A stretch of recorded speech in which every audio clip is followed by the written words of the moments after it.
mundo quer Umbanda, quer Umbanda, mas ninguém sabe que é Umbanda, mas quer Umbanda. Umbanda tem fundamento, mas quer Umbanda. Todo mundo quer Umbanda, quer Umbanda. Olá a todos. Há anos eu venho dizendo que Umbanda é uma religião brasileira fundada por um brasileiro, Zélio Fernandino de Moraes, no dia 15 de novembro de 1908. E esta é uma das razões para a gente estar agora, nesse momento, comemorando a Semana da Umbanda. Essa é uma das razões pelo qual o dia 15 de novembro foi reconhecido como o Dia Nacional da Umbanda. Essa é uma das razões que se fundamenta em fatos históricos, em situações e em questões que hoje, dia 15 de novembro de 2020, hoje nós podemos rever. É possível novos olhares para a história da Umbanda? Esse é o único questionamento que importa nesse momento. O que mais é possível a gente entender sobre a Umbanda? O que mais é possível ver que não era visto, que não era olhado? Umbanda, a palavra Umbanda tem origem no quimbundo, quer dizer a arte da cura. Essa cura é a prática de um sacerdote chamado quimbanda. A gente está falando de uma realidade que acontece dentro da cultura ambundo, que fala a língua quimbundo, da região de Angola, que também acontece na região do Congo, do Kikongo e na região de Cabinda, portanto, dentro de uma grande região na África, que é considerada ou chamada região de cultura banto.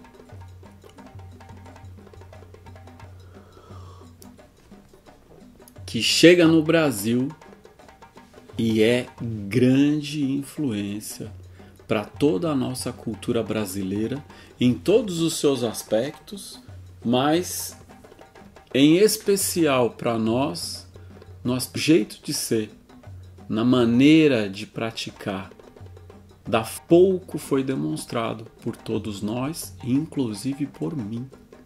Então este é o momento de reler, este é o momento de rever, esse é o momento inclusive de reescrever parte da história da Umbanda, da qual eu sou um dos autores de livros que falam sobre a história da Umbanda. Além de mim, apenas há o Diamantino Fernandes Trindade, muito querido irmão umbandista, autor de diversos livros sobre a história da Umbanda. E até hoje, a história da Umbanda não deu o crédito e o merecimento que deveria dar à sua formação banto ou bantu.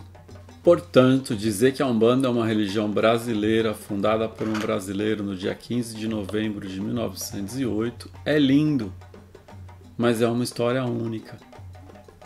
E é uma história que está de acordo com o apagamento das nossas origens africanas.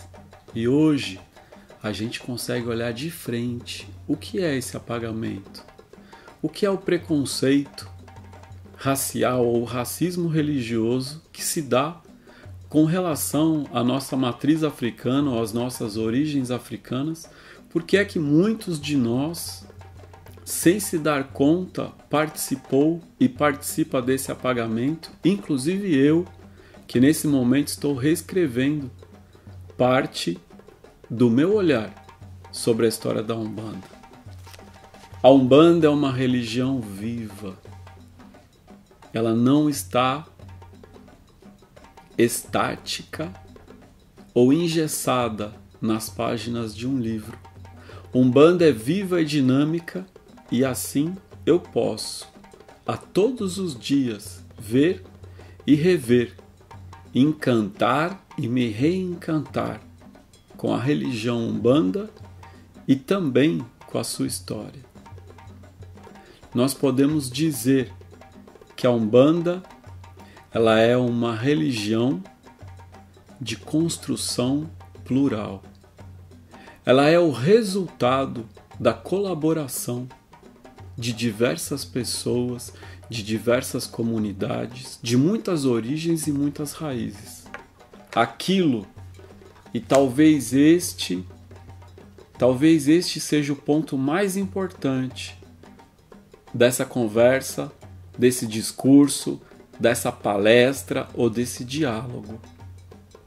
Aquilo que nós chamamos Umbanda hoje é o resultado de muitas tradições e não apenas de uma pessoa, embora o trabalho desta pessoa, Zélio de Moraes, e toda a comunidade em torno dele é fundamental para compreender a história da Umbanda. Nós somos resultados deste trabalho e também da macumba carioca, a macumba que acontece no Rio de Janeiro, o candomblé de caboclo ou o candomblé Congo-Angola que acontece na Bahia. A gente pode estender ainda as nossas raízes indígenas dos povos originários, daquilo que hoje se reconhece como Jurema, Catimbó, a quantidade de influências, de trocas culturais, de aculturação e, em algumas vezes, até de apropriações culturais atravessam a Umbanda. O que nós praticamos hoje como Umbanda é fruto do encontro. A Umbanda, ela é uma grande encruzilhada. O período é início do século XX, em torno do ano de 1900. É quando alguns movimentos afro-brasileiros começam a se organizar em torno daquilo que no futuro vai ser reconhecido como Umbanda. No Rio de Janeiro, a gente tem a macumba carioca e algumas referências importantes para a gente ver.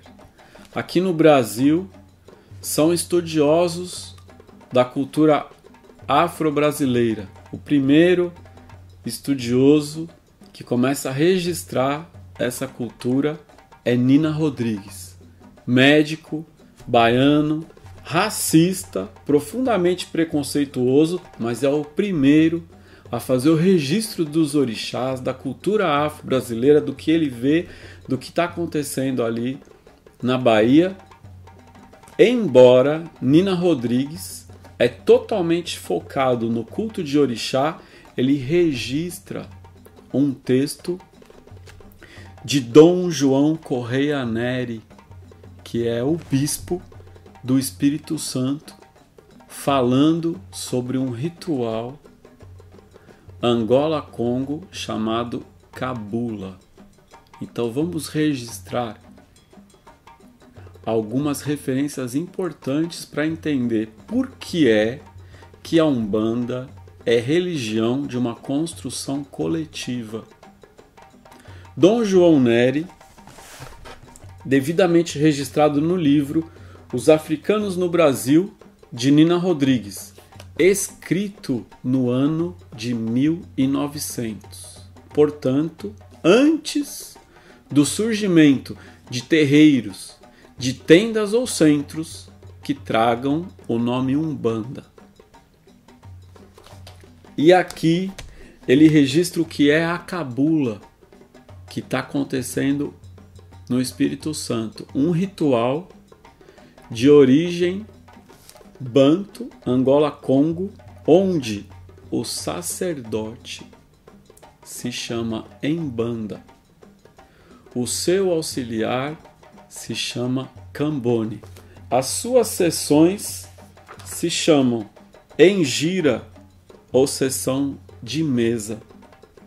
E uma das coisas que mais chamam a atenção na cabula ou nos cultos banto, e a gente está falando daquela região do Espírito Santo, uma das coisas que mais chama a atenção é o nome das entidades que incorporam. São Tatá Guerreiro, Tatá Flor de Calunga, Tatá Rompe Serra, Tatá Rompe Ponte, e daí a gente pode estender para Rompe Mato, Trinca Ferro, Treme Terra, Tranca Rua, ou seja, existe uma estrutura banto ou bantu em que esse sacerdote é embanda, mas que também é conhecido muitas vezes como quimbanda, também é conhecido como umbanda. Esse sacerdote incorpora espíritos, e esses espíritos usam nomes código, nomes cifrado, ou seja, nomes simbólicos. Isso é a cabula, registrada por Dom Nery na obra de Nina Rodrigues. Depois de Nina Rodrigues, o maior estudioso depois de Nina Rodrigues é Arthur Ramos, que em 1934 publica O Negro Brasileiro. Arthur Ramos é citado por boa parte dos umbandistas.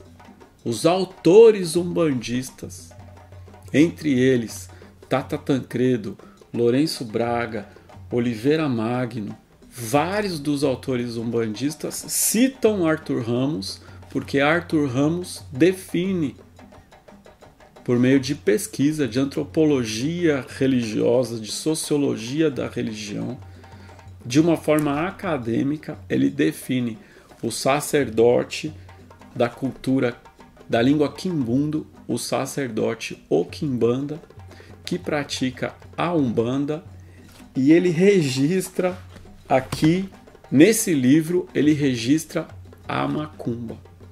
Ele diz que em 1934, no Rio de Janeiro,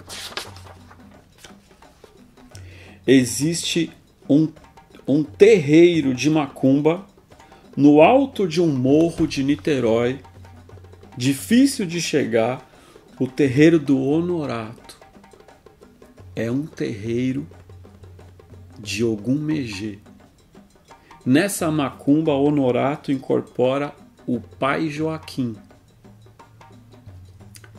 Esse livro é publicado em 1934 e o Honorato, segundo Arthur Ramos, já trabalha com o pai Joaquim e Ogum Megê na sua macumba há 24 anos. Portanto, no mínimo, desde 1910, tem a macumba do Honorato fazendo praticamente a mesma coisa que a gente faz num terreiro de Umbanda. Vamos à Bahia. Na Bahia, a gente tem a história dos terreiros de Candomblé, Angola, Congo. O que mais nos chama atenção na Bahia são os grandes terreiros da cultura Nagô e Yorubá que cultuam orixá. A força dos terreiros de orixá, a repercussão nacional dos terreiros de orixá, das grandes ialorixás, de Mãe Menininha, de Mãe Senhora, de Mãe Estela, de Mãe Aninha, da Casa Branca, do Ilê Axé Opô Afonjá, do Cantuá, cantado por Gal, Betânia, Gil, Caetano, que aparece na obra, que aparece também largamente na obra de Jorge Amado, de outros escritores, causa também um duplo apagamento para a cultura banto. Porque toda a cultura africana sofre um apagamento, mas a cultura banto sofre um duplo apagamento quando, ao pensar em Bahia e candomblé baiano, a única coisa que vem à mente das pessoas é culto de orixá. No entanto, na Bahia também existe o candomblé Congo-Angola, como o Tumbensi, que recentemente acabou de divulgar um documentário sobre a sua história. O Tumbensi, que é um dos primeiros candomblés de Angola, da Bahia, foi fundado por Roberto Barros Reis, um negro de origem cabinda, portanto, origem Angola também, que iniciou Mãe Maria Neném, que é considerada a mãe do Angola na Bahia. Nós estamos falando do mesmo período de 1900, em que Roberto Barros Reis está na Bahia junto com Manuel de Nicósi, que é um negro do Congo, e os dois juntos são responsáveis por boa parte do candomblé Congo-Angola na Bahia.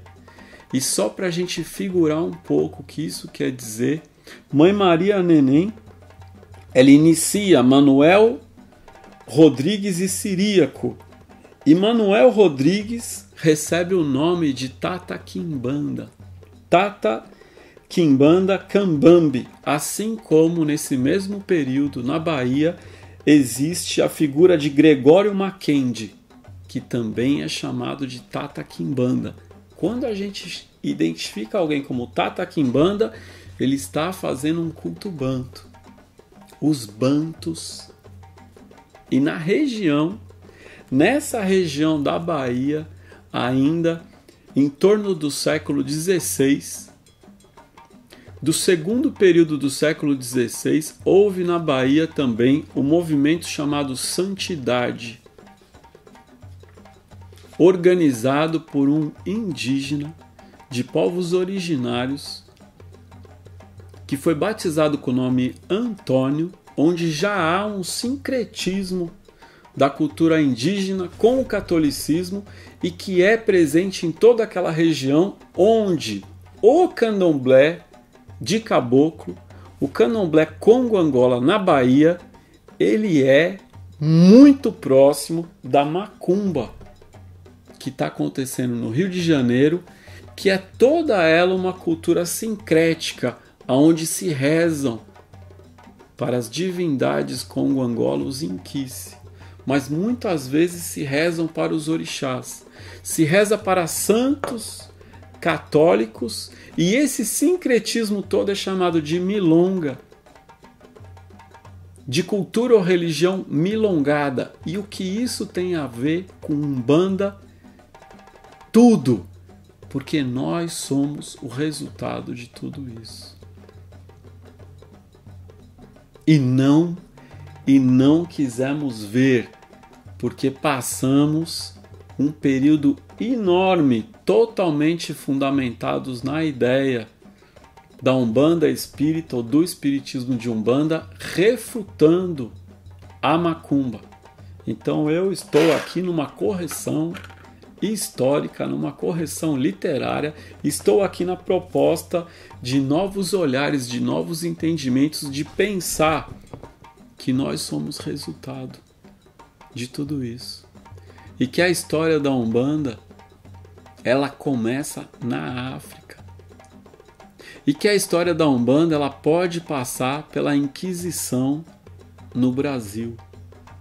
Quando os inquisidores, eles perseguem no Brasil, eles perseguem Os calundus.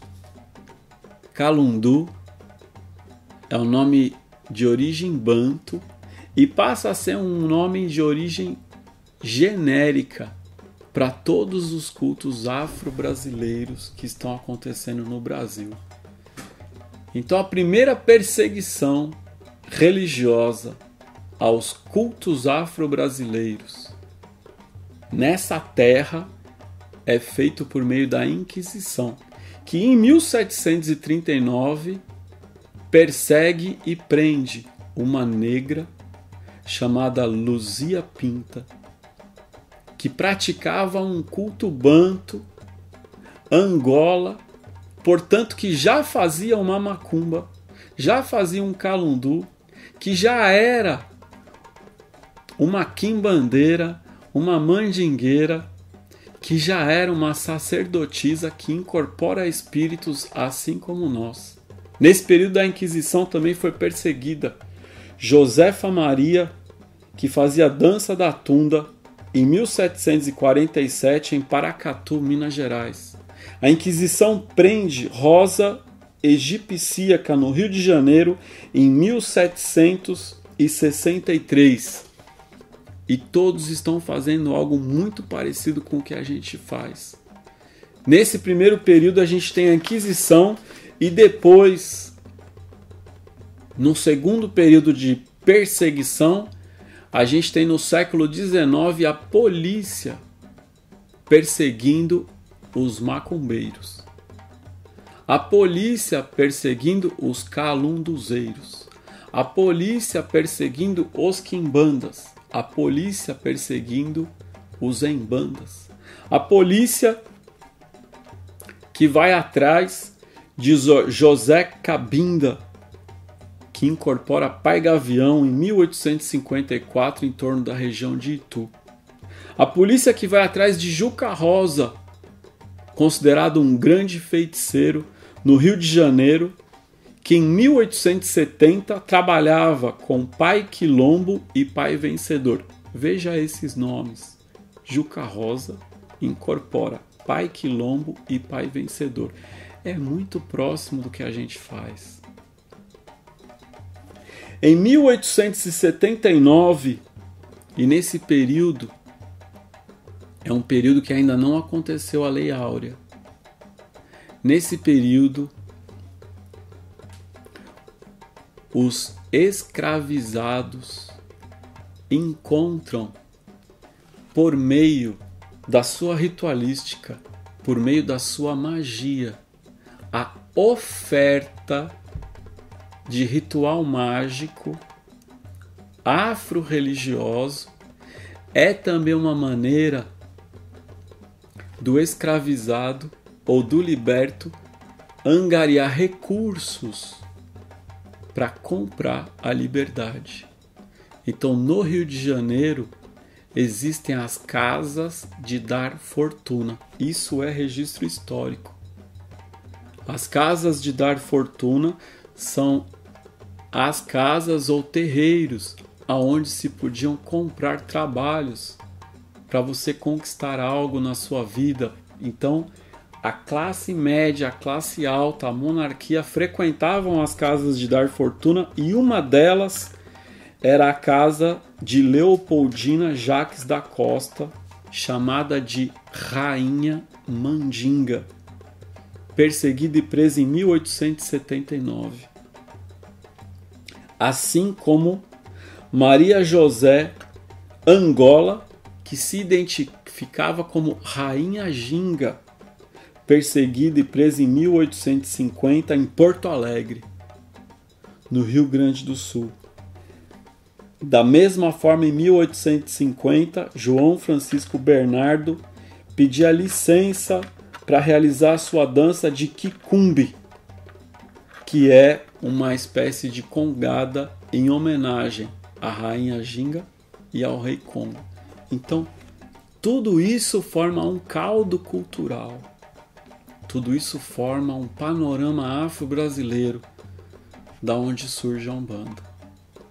Zélio de Moraes, ele parte de um lugar espírita, de um espiritismo, e ele vai caminhando para um lugar chamado Umbanda, aonde você incorpora o preto velho, você incorpora o caboclo, você risca ponto, acende vela, chama o Ogum Megê, e isso já acontece na macumba. Isso já acontece no candomblé de caboclo. E isso quer dizer que nós somos o resultado, o encontro de todas essas tradições. Mas que se eu ficar focado apenas em uma única história, então eu estarei participando do apagamento da cultura afro-brasileira. Todas as histórias são importantes, mas nós precisamos, de maneira urgente e primeira, olhar e rever as nossas origens banto ou bantu. Então, nessa reconstrução, é fundamental reconhecer todas as umbandas. Reconhecer que não tem uma umbanda certa ou uma umbanda errada. Não tem uma umbanda válida que desvalida a umbanda do outro. Há uma umbanda para cada umbandista, e nessa reconstrução é fundamental reconhecer, por exemplo, a importância de Tata Tancredo. Tata Tancredo, que a partir de 1950 começa a publicar sobre Umbanda Omolocô, que cria a Confederação Espírita de Umbanda. Muito do que a gente faz hoje provavelmente vem de Tata Tancredo, a gente nem sabe. Tata Tancredo, ele é o resultado do reconhecimento de uma origem banto, de uma origem africana, de todas as práticas que se entendem macumba e que passam a responder como Umbanda Omolocô no momento que tudo o que é macumba está sendo perseguido pela polícia. Muito do que a gente pensa sobre anjo da guarda, muito do que a gente pensa sobre essa relação banto que cultua orixá, e principalmente se no meu terreiro tem atabaque, então nós somos o resultado do Tata Tancredo, da Umbanda Omolocô, do Zélio, do candomblé de caboclo, do candomblé Angola-Congo. Nós somos o resultado da pagelança, do catimbó, de idas e vindas de todas as etnias desse Brasil em uma macumba, em uma cabula, em um calundu, em uma prática de quimbanda em banda que fecha com o nome religião Umbanda. Axé.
Umbanda é uma religião de inclusão social e respeito às diferenças.